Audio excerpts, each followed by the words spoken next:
You're listening to Retrospection Radio Theatre. I'm Noah Martin, your narrator and host.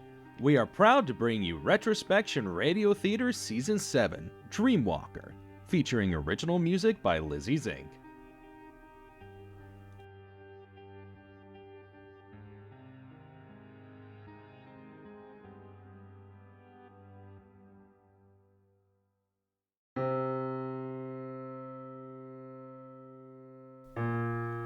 Thursday evening, right after school, within the kitchen of the family's house. So, Mom, will you? I certainly will. I've just got a request off. When is it? It's a little over 2 weeks on Friday. Absolutely, I'll be there. What do you want me to bake? I don't know. What do you want to bake? Well, remember when I made those candied Rice Krispie treats? Oh, those were awesome! Do you want those? Or white chocolate brownies? Wouldn't those be called Whiteys? I don't think so. Don't say that, Carter. Did I say something wrong? No. We'll just call them brownies, okay? Okay. So, which one is it? I think the brownies sound the best. Wonderful. I'll make those special brownies for you then. How much money do you need to raise? We have to raise so much money. It's $500. Some of my classmates are also going door to door. Well, I appreciate you inviting me to get involved. You'll have to work hard, you know. I know. That's why we'll be outside of the Meyers market. We should see a whole bunch of people. I think you will too. Let me talk with my managers and see if maybe our CEO will stop by. Skylar? Yeah.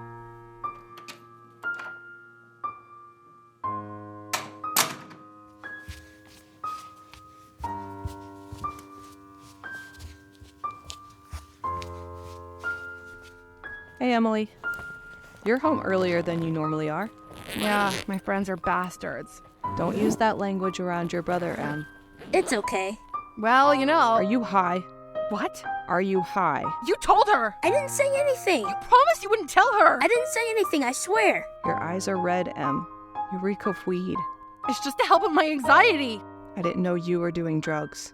All my friends dumped me, and I can't feel good. So, I use the weed to feel better, because if I don't, my life sucks, and I don't want to have to deal with how shitty my life is.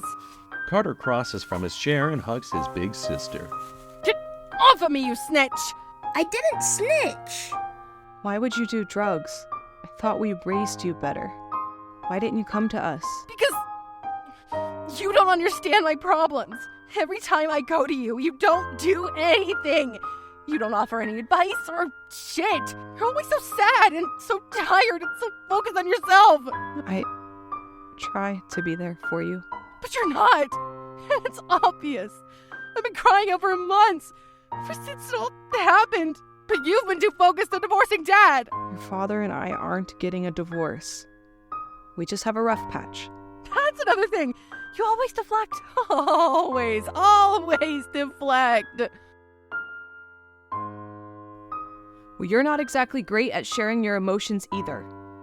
What was last night? You came into our room to be comforted, and then what? You wouldn't even tell me what's wrong. Then you come home high and start this argument because life sucks right now? Newsflash, kiddo. Life sucks for everyone. Why are we so angry? Don't you love each other? Sure as shit not right now. Fuck you.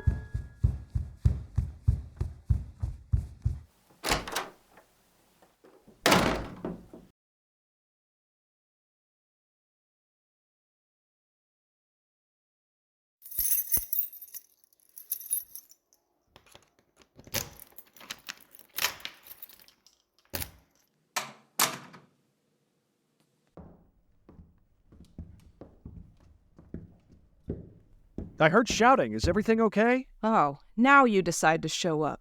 Did I do something wrong? I just got back from work. You're always working. And you always miss important moments like this. I can't parent alone. So where are you? I seem to remember you going out the other night and leaving our kids behind after sleeping for hours. The one time I take some time to myself. I get battered for it. Stop fighting! Everyone needs to stop fighting! Carter, go to your room. Mommy and Daddy need to talk. Why would you start this with him in the room? He was already there when Emily and I were arguing. You argued with Emily? Over what? Get this. She's been doing weed. Okay. Our baby girl is doing drugs. Why is she doing them? Just because, or is there a reason? She said her friends dumped her and kicked her out of everything. So you got mad at her for being a teenager and trying to use an escape instead of comforting her and helping her. See, this is what you always do. You disappear for all the vital stuff. And then you show up and start giving advice, judging me, and telling me what to do. But meanwhile, you're not there when it's actually happening. We're supposed to be two sides of the same coin. But you leave the weight of the family on me. I know you feel that way, and your feelings are valid, but you don't realize how much your words are hurting not only me, but the family. Then maybe it'd be better off if I wasn't around. It wouldn't be, because even if I have comments and suggestions on parenting choices, you're right. I'm not around as much as I want to be. My job is supporting the family, and so is your job. And we barely make enough income to pay the rent for this house, let alone the car bills, phone bills, food, and everything else we need to provide for the kids. We need each other, but unfortunately that need makes it hard for us because we can't always be there for each other. Everything I do, Stirling, is not enough. You always know just what to say and what to do to keep everyone happy. You're a natural father, and I'm a horrible mother. That's what makes it so hard day in and day out. That's what keeps me up at night. Because no matter what I do, I'll never be as good as you. The kids will never love me as much as they love you. I know you feel that way. I understand why you feel that way, but it's no reason to fight in front of the kids or argue with them. Honestly, if it comes down to it, just send them to their rooms and ground them for a little bit so everyone can cool down. Life is hard for everyone, but we can't be at each other's throats the entire time. Stirling crosses to the table, sitting down and placing his hands over his face. I can't handle it either. What do you mean? I don't know what I'm doing. I'm just trying to treat everyone with the same love they show me. I try to be understanding because I don't know everyone else's thoughts and feelings, but after working for so long, day in and day out of stressing about money and doing my best, I also feel inadequate. Are you kidding me? What? You're claiming to be so selfless, but you don't share anything. You're doing everything that you do for the sake of this family, but what you've really done is allowed yourself to hide your emotions from everyone, which in turn taught us to hide our emotions. We let it go, the pressure boiling up, and this is the lid popping off. I have to be strong. You all hold me on a pedestal as the glue that holds these broken pieces together. How do you think that makes me feel? I've already told you I feel inadequate, but the amount of stress I feel from that pressure makes me terrified to come home every day. And there are some days where I simply don't have a good day, and I can't be perfect. But if I'm not, no one else is going to step in and make sure that the glue still holds together the cracks. So tell us. It's simple. And if I do, then the family falls apart. Don't you understand? If the Russians say they're going to nuke America, you turn to the president for a response. Okay? If the president doesn't know what to do, what do you think that does to everyone else? Huh?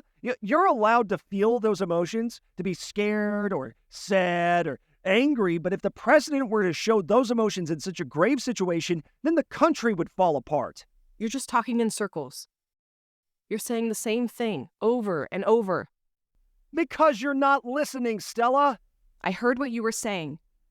You don't need to keep explaining the same thing over and over to me. I just think you're full of shit. I'm sorry you feel that way. No, you're not. You know what? You're right. I'm not sorry you feel that way. I want a divorce. I want you to...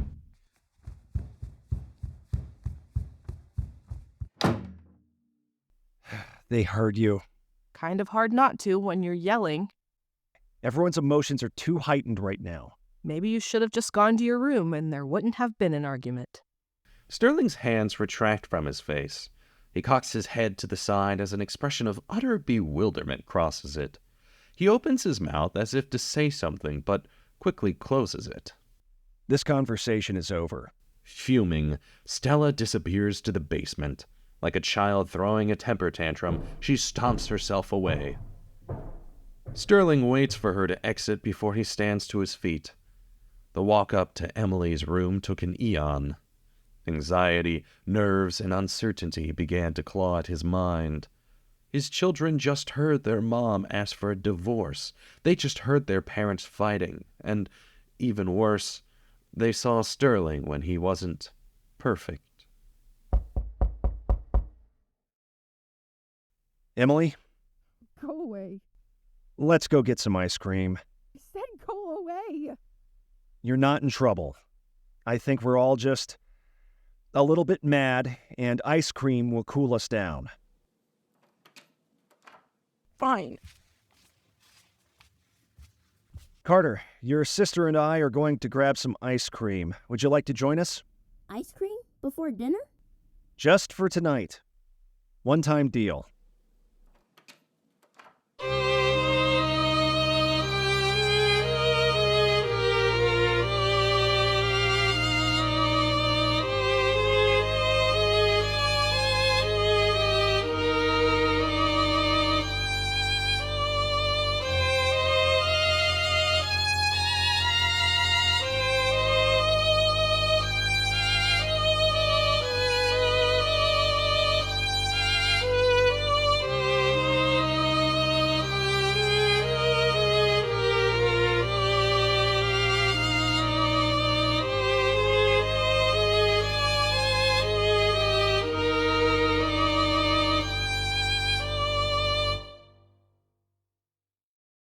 The Huxleys embarked on a short journey to Madison's Maple Lane Creamery, a quaint ice cream parlor nestled in the heart of Madison. All right, feel free to choose anything you want. You can do a double or a triple.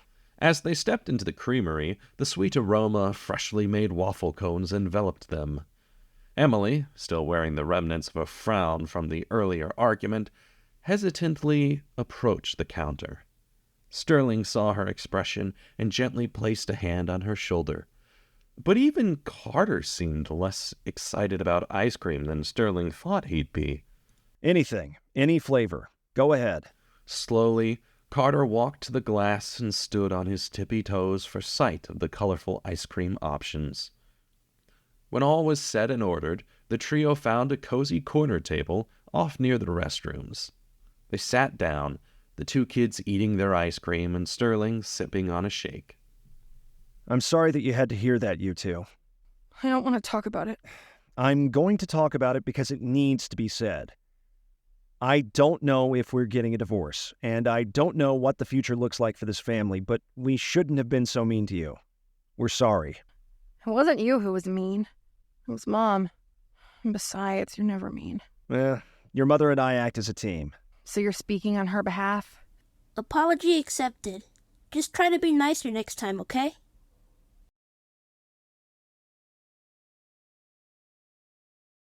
I'm sorry for blaming you, Carter. I didn't say anything. Thanks, Emily. I wouldn't have said anything. I think it's important to know why your mother acted the way she did. Because she's like every other crazy religious parent and hates drugs for no reason? No, actually, not at all.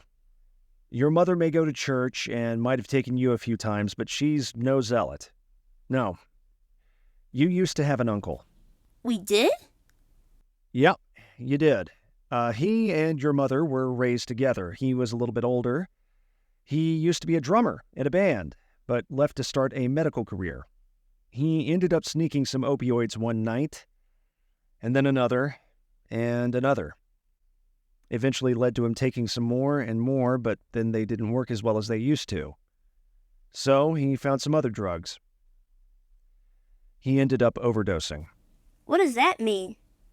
He took too many and got really, really sick. So, You're afraid that it'll happen to me? I'm not afraid at all. You're smart and you know your limits. I recognize that you're trying it and that it works for you, but you also don't have an addictive personality. Weed doesn't make you think better. It just helps ease the pain. How did you know? Because you're like me, and that's what it does to me. You do weed? Not so much anymore, but definitely when I was younger. Done with your ice cream already, Carter? Yeah. Ready to go home, everyone? Do we have to? Yes, but we don't have to right now. We can hang out for a bit more. Never had Stirling had an evening like this with his children. They laughed, they talked, they ate sugary treats, and an hour passed without any of them noticing. They spoke of their favorite movies, of school, of cartoons and video games. But before long, the sun had set, and the only people left in the creamery were the Huxleys themselves. Stirling profusely apologized for having stayed so long, despite the creamery not closing for another hour or so. Then, the Huxleys got into the family sedan to head home.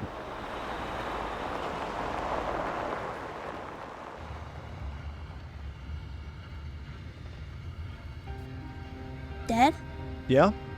thanks for this. My head hurts. We should do this more often.